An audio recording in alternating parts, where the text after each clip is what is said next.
Welcome back to Mastering MHA MBA.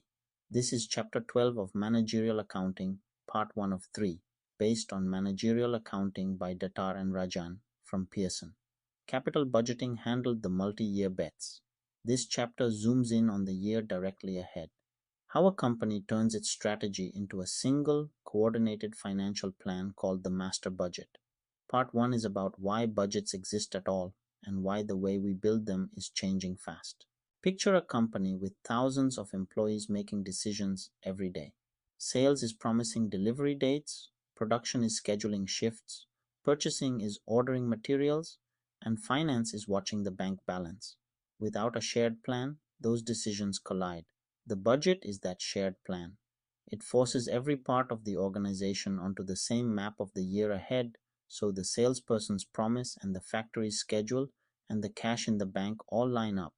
That coordination, more than the numbers themselves, is why budgets matter.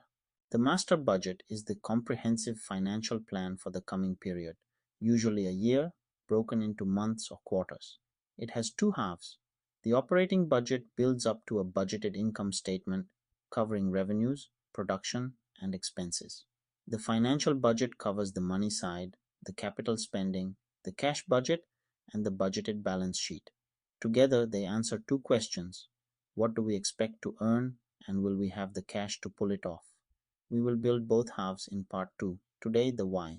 A budget does not come out of nowhere. It flows down from strategy.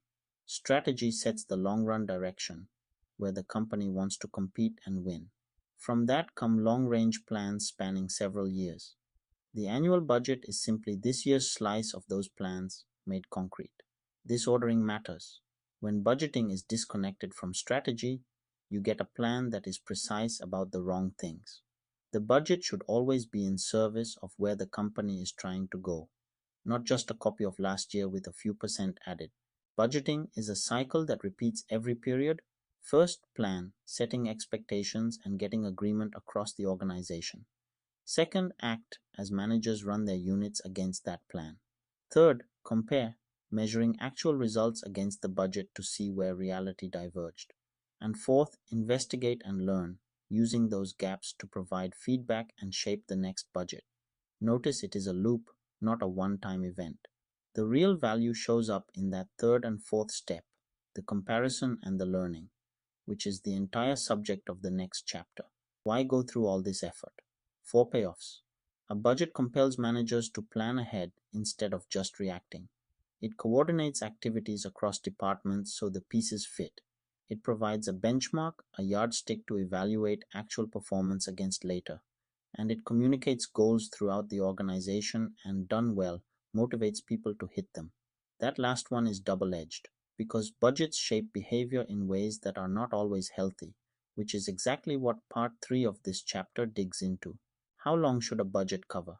The traditional answer is one fiscal year, locked in.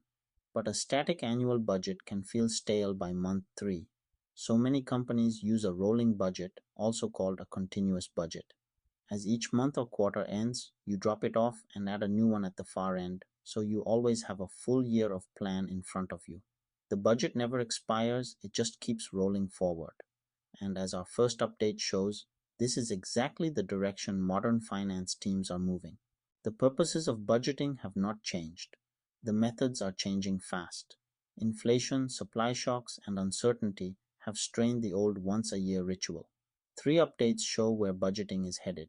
The 2024 FP&A Trends Survey found that 49% of companies now use rolling forecasts, just edging past the 45% still relying on the old static annual budget. So the rolling approach we just described has gone mainstream. But here is the honest part. 1 in 5 companies that tried rolling forecasts reported giving up on them. Continuous planning sounds great, but it demands the right tools, executive backing, and discipline. The trend is clearly toward more frequent, more current budgets, yet making the switch work is genuinely hard. The second shift is the comeback of zero-based budgeting. Most budgets are incremental. You take last year's numbers and adjust them up or down a little. Zero-based budgeting throws that out and rebuilds every line from zero, forcing managers to justify every dollar as if the budget were brand new. It is far more work, which is why it falls in and out of fashion. The wave of inflation and cost pressure since 2022 brought it roaring back, with firms using it to strip out spending that incremental budgeting would have quietly carried forward forever. Put the first two updates together and you see the bigger picture. Finance is moving away from the budget as a once a year ritual and toward continuous planning, where the plan is a living document updated as conditions change. Teams lean on rolling forecasts, scenario planning, and driver based models that flex with the business. The goal is the same: coordination and control budgets always promised, just delivered fast enough to be useful in a world that no longer waits 12 months to surprise you. Quick recap: the master budget is the company's full financial plan for the year, made of an operating half and a financial half. It flows down from strategy and it earns its keep by forcing planning, coordinating departments, and setting a benchmark to judge results.